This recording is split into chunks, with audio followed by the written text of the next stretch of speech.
Hello, my name is Steve, and I'm here to talk about your car's extended warranty. Nah, clutter sucks. The things inside of my house got out of control. The clutter took over my freaking life in those 3 to 4 days that I was down sick. When I woke up, I was just simply overwhelmed. I didn't know where to start. The table that was like sitting right in front of me, because I was just basically sleeping on the couch because I was pretty much down 18, 20 hours out of the day. Everything kind of collected there, man. Food plates, mail, junk crap all over the place, family leaving stuff there. It got to the point to where when I finally got up, I was like, okay, I have to start cleaning this house up a little bit. We got to decorate for Christmas. I didn't even know where to go. I had no clue where to freaking take anything. I was just completely and utterly overwhelmed with the mess that had basically just consumed my life here. I can't speak for everybody. I can only really speak for myself. But for me, what I found that has kind of worked, what I think is kind of the golden way of getting myself started, right? That motivation, that self-starting thing, is to just, almost like when you're filming in cinematic mode, guys, and the background goes blurry and you're just focused on the subject, you kind of have to treat your house like that, right? To where there's so much crap, you can't try to focus on all of it at once, or else you're just going to shut down and not be able to complete it, or at least for me, I shut down and I have a hard time completing it. I just had to focus on one area. I just needed to get one thing started. Just get that snowball started, just that one little piece of momentum, and then maybe I could catch up with the rest of it. And that's what I was able to do with the freaking table, which is to start the snowball effect by just getting the table right. From there, I realized I have a 100 and some pound problem in the form of a pet that was so cute and so soft and so cuddly when we got her about a year ago. We actually got her on Christmas Eve of 2022. She is a Tibetan Mastiff and Anatolian Shepherd mix, which is both large breed dogs, so full grown, she'll be above 120 pounds more than likely. And this dog is a double-coated fur pup. She's sitting on my feet currently. Double-coated fur baby.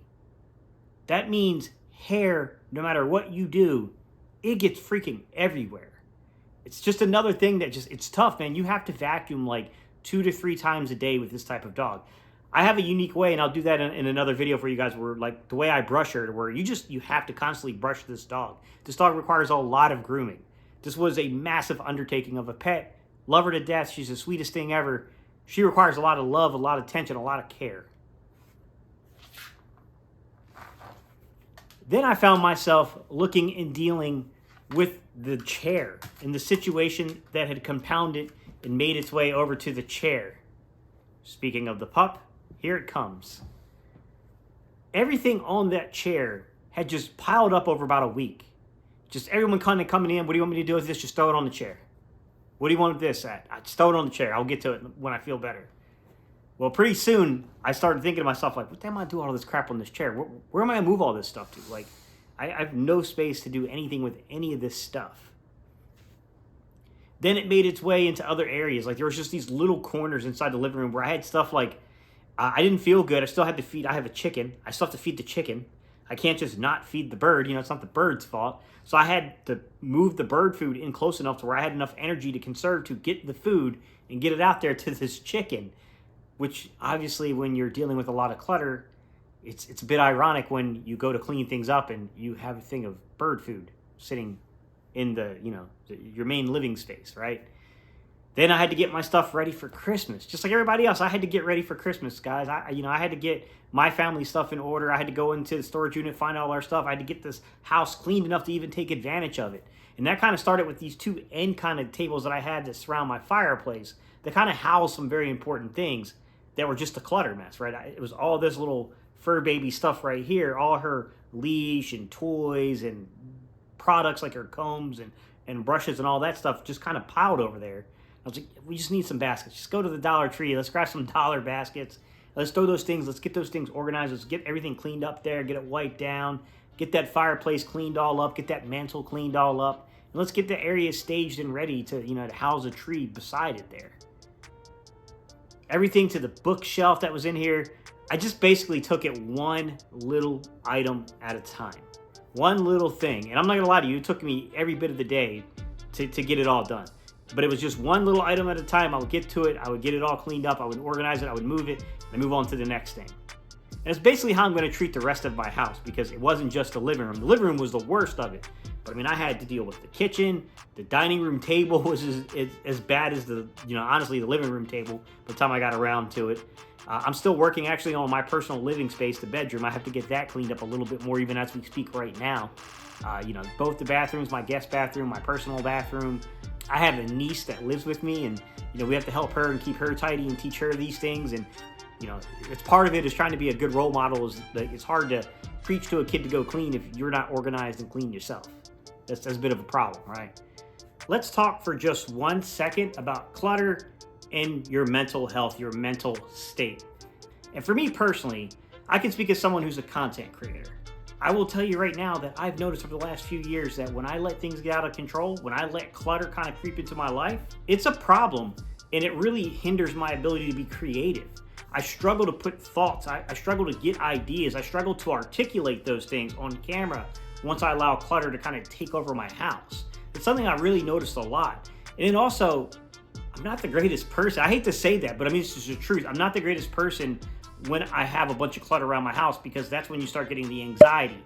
That's when you start slipping down that slippery slope of being a little depressed.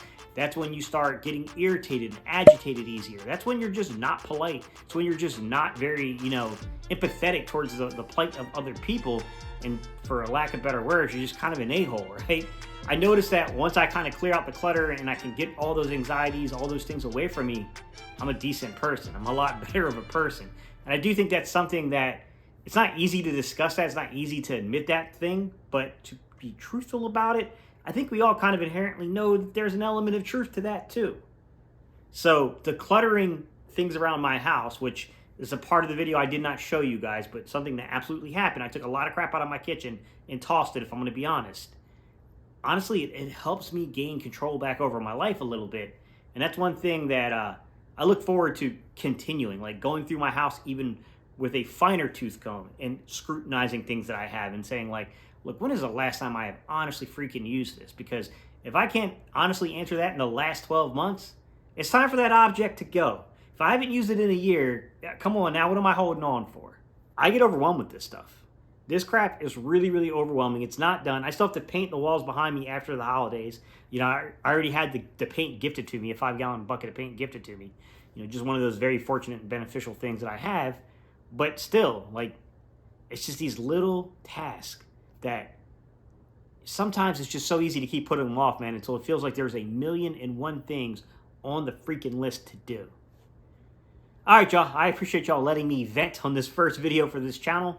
If you didn't know, my name is Steven Heitter. This is the Steven Heitter channel. This is going to be everything. Guys, I don't know what the flow of this channel will be. It will be for everything. Anything that interests me, anything I want to upload, it will be on this channel, basically. All right, y'all. If you want to subscribe, I'd really appreciate your subscription. All right, y'all. Peace. I'm out of here.